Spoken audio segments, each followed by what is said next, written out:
त्या व्यक्तींवरती, त्या हॉस्पिटलवरती, तिथल्या कर्मचाऱ्यांवरती, तिथल्या डॉक्टरांवरती पहिले गुन्हा दाखल झाला पाहिजे. शरीरामध्ये पाणी जमा झाला आणि त्याच्या नाकातोंडातून ते पाणी यायला लागला. त्याने त्याचं 23 तारखेला ऑपरेशन केलं आणि उपचारादरम्यान 24 तारखेला त्याचा मृत्यू झाला.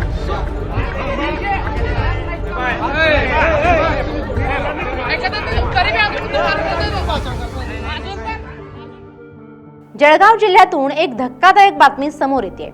साकेगाव येथील गोदावरी हॉस्पिटलमध्ये कथित डॉक्टरांच्या हलगर्जीपणामुळे एका तरुणाचा मृत्यू झाल्याचा गंभीर आरोप नातेवाईकांनी केलाय. या घटनेनंतर परिसरात एकच खळबळ उडाली आहे. जळगावच्या नशिराबाद येथील गोदावरी हॉस्पिटल पुन्हा एकदा वादाच्या भोवऱ्यात सापडले. स्वप्नील रोहिदास बनसोडे या तरुणावर 9 फेब्रुवारी रोजी कंबरदुखीच्या त्रासामुळे मणक्याची शस्त्रक्रिया करण्यात आली होती. मात्र शस्त्रक्रियेनंतर त्याची प्रकृती अचानक खालावली आणि त्याचा मृत्यू झाला.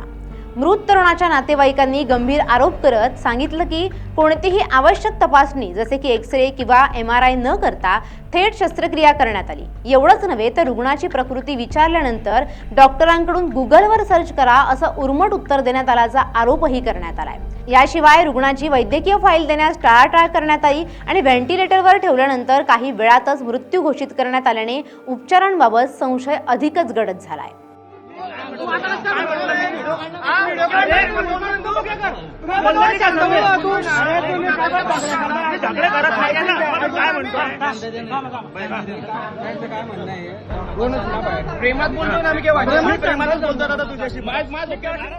आम्ही बोलवले पोलीस, पहिले त्यांनी बोलवले पोलीस की हे इथं दांगडो करताय म्हणून, पण आम्ही ते काहीच प्रकारने केलं होता. जेव्हा पोलीस आले त्यानंतर आम्ही पोलिसांना विचारलं की तुम्ही का आले, आम्ही तर फोन लावला नाही, यांची चुकी आहे, ते पण आम्हाला बोलवत आहे.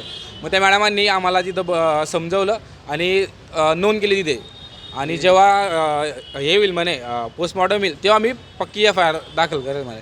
पण आमची हीच मागणी आहे, रिपोर्ट हा काही होऊ शकतो, पण आम्हाला सगळ्यात पहिले त्या व्यक्तींवरती, त्या हॉस्पिटलवरती, तिथल्या कर्मचाऱ्यांवरती, तिथल्या डॉक्टरांवरती पहिले गुन्हा दाखल झाला पाहिजे. माझा भाचा स्वप्नील रोहिदास बनसोडे हा 9 फेब्रुवारी रोजी उल्हास पाटील मेडिकल कॉलेज गोदावरी इथं ॲडमिट झाला आणि त्यांनी ऑपरेशन केलं. ते ऑपरेशन नंतर त्याला डिस्चार्ज देण्यात आला.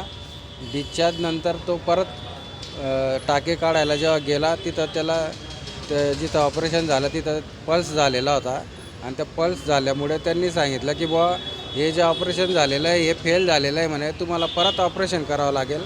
तर त्या परत ऑपरेशनसाठी तो तिथं ॲडमिट झाला रविवारच्या दिवशी आणि सोमवारी त्यांनी ऑपरेट केलं. त्याला जसं ऑपरेट केलं तसं त्यांनी बेडवर टाकला आणि त्याच्यानंतर त्याच्याकडे कुठल्याही प्रकारचं लक्ष दिलं नाही आणि मेडिकल कुठलंही दिलं नाही त्याला.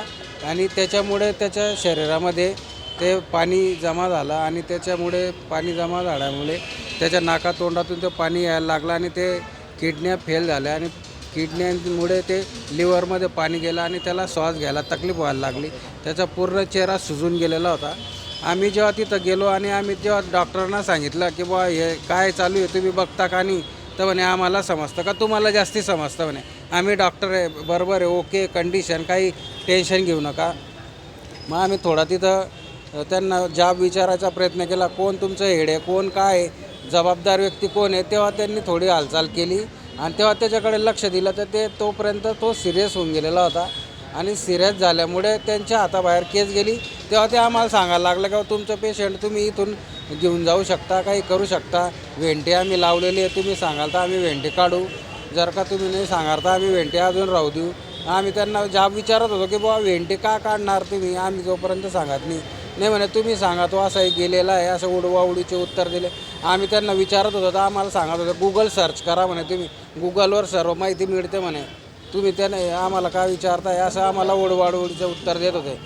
या प्रकरणी नशिराबाद पोलीस ठाण्यात तक्रार दाखल करण्यात आली असून सहाय्यक पोलीस निरीक्षक योगिता नारखडे यांनी तपास सुरू केलाय. सध्या अकस्मात मृत्यूची नोंद करण्यात आली असून रुग्णालयाचे सर्व रेकॉर्ड ताब्यात घेण्याची प्रक्रिया सुरू आहे. वैद्यकीय समितीचा अहवाल आणि शवविच्छेदन अहवाल आल्यानंतर दोषींवर कडक कारवाई केली जाईल असं पोलिसांनी स्पष्ट केलंय। दरम्यान संतप्त नातेवाईकांनी दोषी डॉक्टरांवर सदोष मनुष्यवधाचा गुन्हा तातडीनं दाखल करण्याची मागणी केली आहे। या प्रकरणाचा तपास आता निर्णायक टप्प्यात असून पुढे काय कारवाई होते याकडे सर्वांचं लक्ष लागलंय।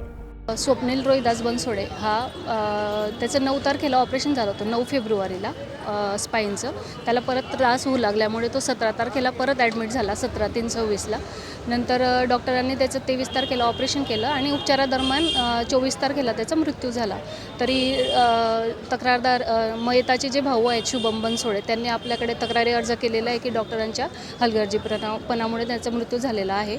तरी PM जे आहे ते इन कॅमेरा करण्यात यावं, ते आपण इन कॅमेरा करून घेत आहोत आणि पुढील कायदेशीर प्रोसेस आपण करतो। मॅडम, संबंधित रुग्णालयावर काही गुन्हा दाखल होईल का? जे काही डॉक्टरांचा मेडिकल कमिटीचा जो अहवाल येईल त्याच्यानंतर पुढील कायदेशीर कारवाई करून घेऊ।